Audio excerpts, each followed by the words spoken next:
Magandang hapon sa lahat na mga viewers ko around the world. Welcome to my vlog. Ayan po, nandito ako ngayon sa ibabaw ng barko ng ang pangalan ay Masagana. Kami po ay naglalayag sa papuntang Maynila. And darating bukas ng gabi. Pero dadaan pa ito ng Cebu para magdiskarga po ng mga kargamento na container at iba-iba pa. Ayan po, as you can see the view. Ayan po yung mga tao dito ngayon nasa paligid ko. Ayan guys, nakita nyo guys. Ayan, nakita nyo guys.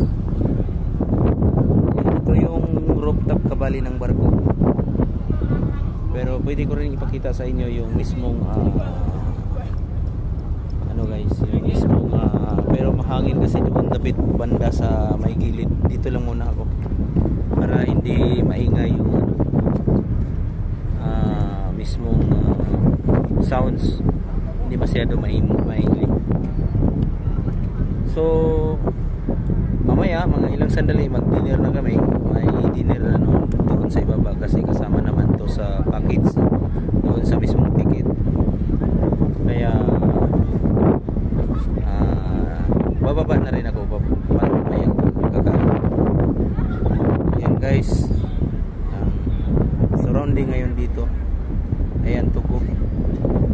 Pwede ko rin dalhin doon sa dulo pero maingay na kasi doon, kaya hindi ako makapag vlog ng maayos. Dito lang muna kasi walang ingay at saka walang hangin. Napakaganda ng panahon. So ayan, sa inyo guys yung mga latest update mamaya, kung ano yung mga latest update dito sa namin dito sa pagsasakay ng barko papuntang Maynila. Kasi ito darating ito mga bukas ng gabi, around 11 PM ng gabi bukas darating ito.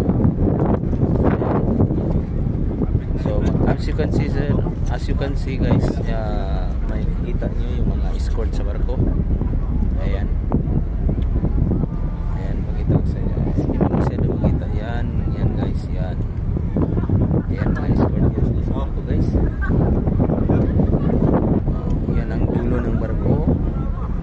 Yan. So salamat sa mga nag-watch ngayon sa vlog ko ito. I hope you enjoy. And ingat po tayo palagi. God bless all. I-update ko kayo kung ano yung mga latest update mamaya sa pagdating namin ng Cebu City. Salamat and magandang hapon po. Ingat po tayo palagi.